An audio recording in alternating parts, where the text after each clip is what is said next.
আসসালামু আলাইকুম রহমতুল্লাহ। সম্মানিত ছাত্রছাত্রীদের উদ্দেশ্যে আজকে নতুন একটি পাঠ দরবুল মাসাল নিয়ে উপস্থিত হয়েছি।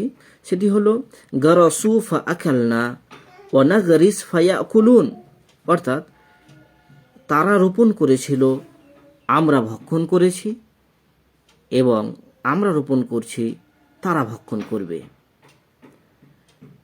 আর এই দরবুল মাসালের পশ্চাতে একটি করে কাহিনী থাকে।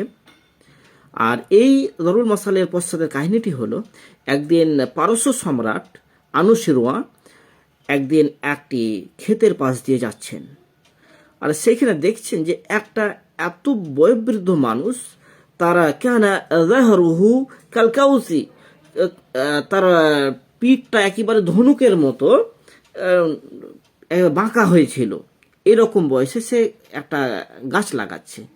তখন সম্রাট তাকে জিজ্ঞাসা করছে যে আপনি যে এই বয়সে গাছ রোপণ করছেন, তো আপনি কি এর ফসল খেতে পারবেন? তখন তিনি এটা দিলেন যে গারসুফা আকালনা ওয়া নাগরিস ফায়াকুলুন।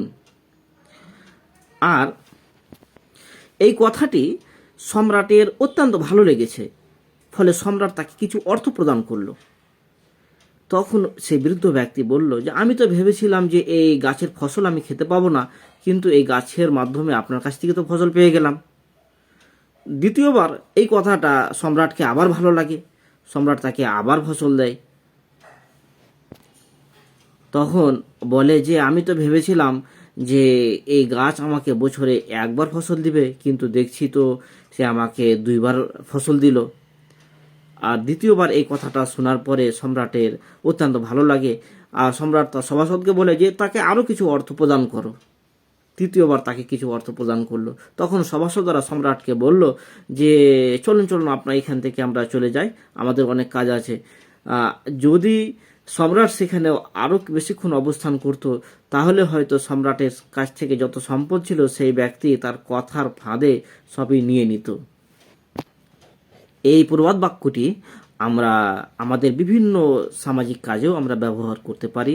যে কেউ রাস্তা করে, তাহলে তারা অতীতে রাস্তা যারা করেছিল আমরা হাঁটছি, এবং আমরা এখন রাস্তা করব, আমাদের ভবিষ্যৎ প্রজন্ম হাঁটবে। এই ধরনের অনেক সামাজিক কাজে আমরা এই ধরনের প্রবাদ বাক্য ব্যবহার করতে পারি। আসসালামু আলাইকুম রহমতুল্লাহ।